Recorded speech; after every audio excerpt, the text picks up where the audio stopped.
Cancel कर दिया ना। Yes sir. हाँ तो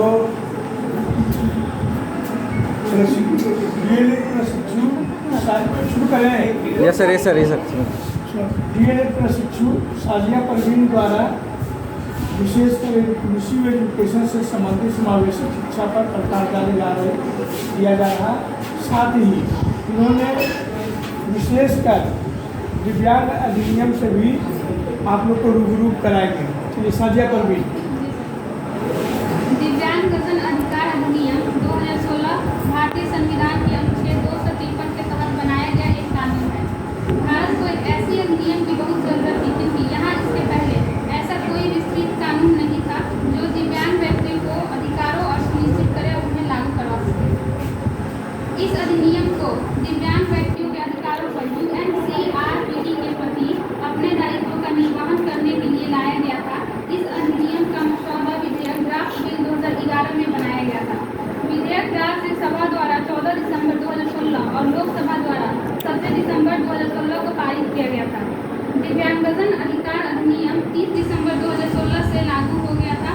इसने दिव्यांग व्यक्तियों अधिनियम 1995 का स्थान लिया गया। इस अधिनियम के मुताबिक यदि कोई व्यक्ति किसी दिव्यांगजन और सार्वजनिक तौर पर अपमानित करता है या अपमानित करने के ध्येय से कुछ कहता है तो उसे इस अपराध के लिए उसे कारावास का दंड भी दिया जा सकता है। दिव्यांगजन के लिए रोजगार के अवसरों को बढ़ाने के लिए इस अधिनियम ने आरक्षण कोटा को 3% से बढ़ाकर 4% कर दिया है। इसका तात्पर्य यह कि सरकारी विभाग को नौकरियों के विकलांग लोगों के लिए दिव्यांग लोगों के लिए 4% का आरक्षण होगा। इस अधिनियम के दिव्यांगजन के लिए विशेष न्यायालय का प्रावधान किया गया है। इस न्यायालय जिले में दिव्यांगजन अधिकार अधिनियम के उल्लंघन के मामले में न्याय देंगे।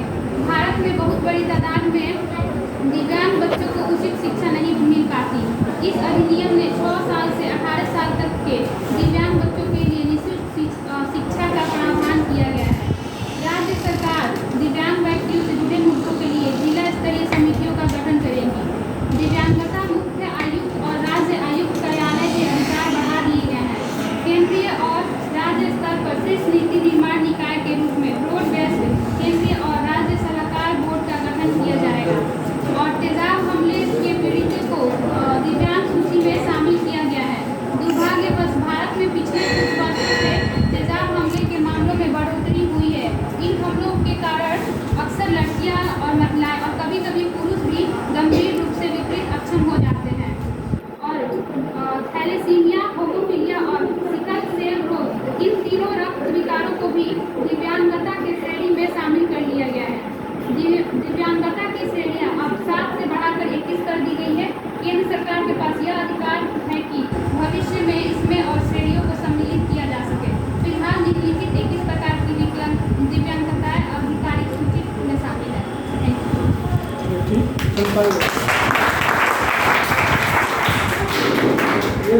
एक